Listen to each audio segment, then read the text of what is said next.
Es el momento de la actualidad africana en France 24. Soy Julián Ramírez Castro, hoy en el espacio de Amal Benotman y les doy la bienvenida. El presidente estadounidense Donald Trump se reunió con 5 líderes de África Occidental en una apuesta, según el republicano, de acercarse a la región con enfoque en el comercio, el extractivismo y el acuerdo migratorio de tercer país seguro. ¿Cambiará la geopolítica estadounidense en África? Tenemos análisis. El Programa Mundial de Alimentos anunció el 11 de julio que suspenderá la asistencia alimentaria y nutricional en los países afectados por crisis de Occidente y Centro de África. Esto como resultado de los recortes de ayuda de Estados Unidos que están paralizando sus operaciones. Tenemos reporte desde el terreno. Recientemente, la ciudad de Río de Janeiro fue elegida como mejor destino nacional de afroturismo en el World Travel Market Latin America, uno de los eventos mundiales más relevantes en el sector turístico. Donald Trump se reunió el 9 de julio con 5 líderes de África Occidental, entre ellos Liberia, Senegal, Gabón, Mauritania y Guinea-Bissau, participaron en la Casa Blanca para anunciar un cambio de enfoque en la relación con la región. Según Trump, menos ayuda y más comercio e inversiones. La cumbre giró en torno al acceso a recursos naturales, acuerdos migratorios y la presencia de China en África. Trump también propuso que estos países acojan a migrantes deportados desde Estados Unidos y se presentó como el presidente de paz. Y además, esto tras mediar entre la República Democrática del Congo y Ruanda en un acuerdo histórico. En este encuentro también hubo espacio para las polémicas diplomáticas, especialmente tras las felicitaciones del presidente Trump al liberiano Joseph Boakai por su buen inglés, a pesar de que este país fue una colonia de ultramar estadounidense.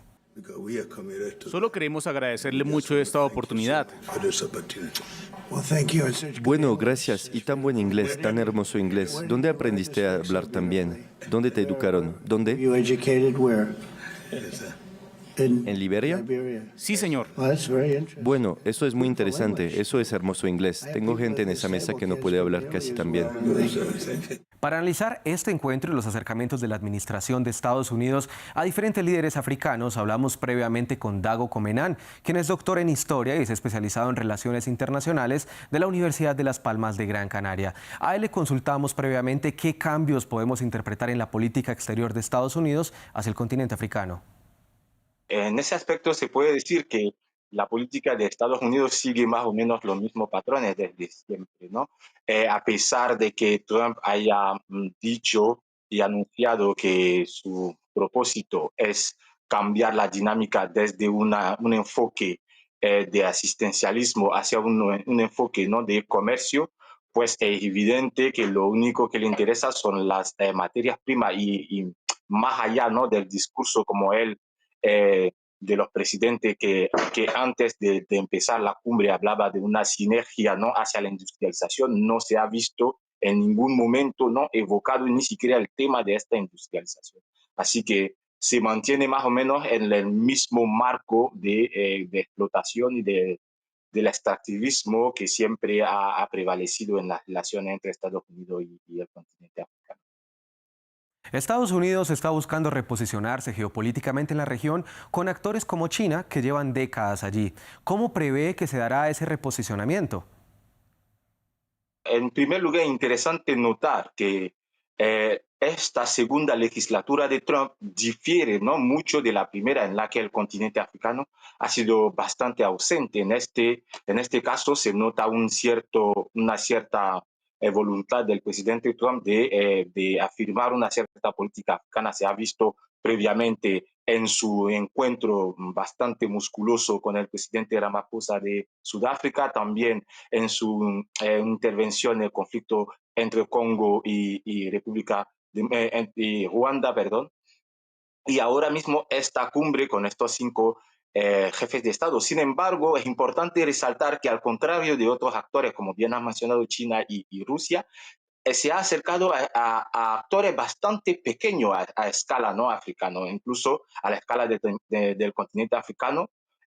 Son economías bastante débiles, ¿no? Tomamos el caso del más potente de los 5, que es Senegal, que por ejemplo tiene el PIB que es 3 veces inferior al de mi país, ¿no?, que es Costa de Marfil. Entonces, no logro bastante bien entender este reposicionamiento enfocándose hacia países que son bastante pequeño en términos económicos. En esa reunión, Trump dejó claro que ve a estos países como parte de su acuerdo migratorio de tercer país. Esto ya lo vimos hace algunas semanas con Sudán del Sur. ¿Cómo analiza estos cambios en la llegada de inmigrantes de otros países a África? Como bien decía, son países bastante pequeños y pienso que esta cumbre, este evento fue más bien una iniciativa de comunicación, porque como se ha visto en los intercambios, todo ha sido muy cordial, son países que tienen economía muy pequeñas, no pueden enfrentarse directamente a Estados Unidos, se ha evitado países con economía mucho más potente como Nigeria, Sudáfrica o Egipto, o bueno, si nos limitamos a la parte de África al sur de Sáhara, Etiopía, se ha centrado en países más pequeños que digamos que sería más bien para inflar un poco el ego de Trump y hacer una política de comunicación en la que países africanos dicen alabanzas, ¿no?, del mandatario estadounidense. Pero en términos de la migración, es importante tomar en cuenta que Senegal, en este caso, es un actor clave, ¿no? En este año, bueno, el año pasado, en 2024, hubo 20.000 senegaleses que fueron detenidos intentando cruzar irregularmente la frontera entre México y Estados Unidos, ¿no? Eso es 10 veces las cifras de hace 3 años, ¿no?, de 2022. Así que esta cuestión migratoria también es importante, es uno de los pilares de la política extranjera de Trump, y creo que estos países sí no pueden frontalmente decir que no a Trump, son demasiado débiles para eso, creo yo, pero hay siempre auge de soberanismo, ya veremos. El Programa Mundial de Alimentos informó que suspenderá la asistencia tanto alimentaria como nutricional en los países del occidente y centro de África en crisis. Esto como resultado de los recortes de ayuda de Estados Unidos. Marian Cone nos cuenta más desde República Centroafricana. 7 países africanos se ven afectados por la suspensión de la asistencia alimentaria y nutricional del Programa Mundial de Alimentos. Según las estimaciones, las reservas de alimentos solo cubrirán las necesidades durante 2 meses más, es decir, hasta septiembre. Pero en algunos países como la República Centroafricana, donde yo estoy ahora, y donde casi la mitad de la población se encuentra en inseguridad alimentaria aguda, los suministros apenas alcanzan para unas pocas semanas. En otros países las consecuencias son directas. Por ejemplo, en Mali la ayuda alimentaria dejó de distribuirse desde el mes pasado, en junio. El origen de la suspensión de la asistencia alimentaria se debe a la decisión de Donald Trump de reducir la financiación de USAID y por lo tanto de las Naciones Unidas y otras organizaciones. Como consecuencia, muchas agencias humanitarias ya no tienen suficientes recursos para llevar a cabo sus actividades.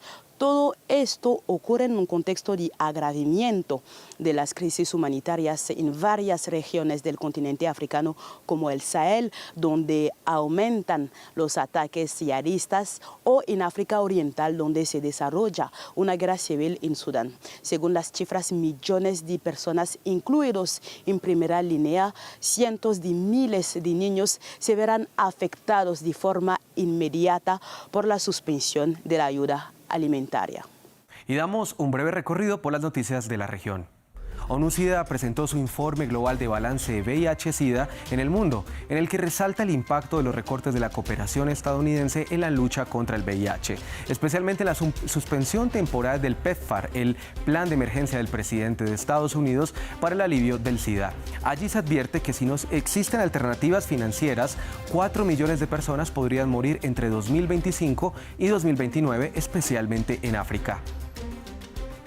Y el presidente de Camerún, Paul Biya, de 92 años y siendo el jefe de Estado en función con más edad del mundo, se presentará a la reelección en los comicios presidenciales de este año, según un mensaje publicado el domingo en su cuenta de X. Biya llegó al poder hace más de 4 décadas, exactamente en 1982. El expresidente de Nigeria, Muhammadu Buhari, falleció el 13 de julio en una clínica de Londres a los 82 años de edad. Buhari fue un antiguo gobernante militar quien dirigió el país del oeste africano tras un golpe de Estado en los años 80. Regresó luego a la presidencia en 2015, con un mandato hasta 2023, año en el cual se alejó de la vida pública. Y de África viajamos hasta Brasil porque recientemente la ciudad de Río de Janeiro fue elegida como mejor destino nacional de afroturismo en el World Travel Market Latinoamérica, uno de los eventos mundiales más relevantes en el sector del turismo. Tenemos reporte completo con nuestra corresponsal Valeria Zacone. Estas viajeras estadounidenses no pasan desapercibidas en las calles de Río de Janeiro, recién elegida como mejor destino nacional del afroturismo. En Brasil no es muy común ver a turistas afrodescendientes.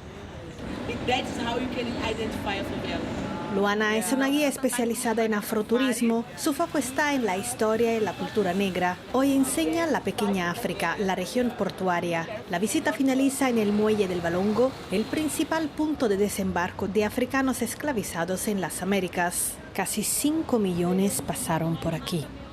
Es un momento para entender primero la influencia de la cultura africana en la construcción de la cultura brasileña y en un segundo momento para entender las consecuencias de la esclavitud, que fue el mayor crimen de la humanidad. Entender cómo eso impactó negativamente la estructura de nuestra sociedad. Una parada obligatoria es el cementerio de los Pretos Novos, una fosa común de esclavos encontrada en 1996 durante la reforma de esta casa.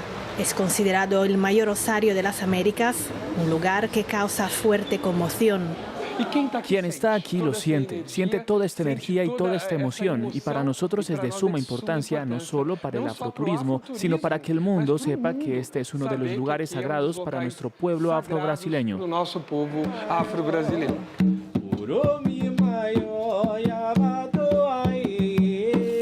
Es una herencia que está presente también en la culinaria. Esta cocinera ofrece una experiencia inmersiva a los turistas en busca de las raíces africanas.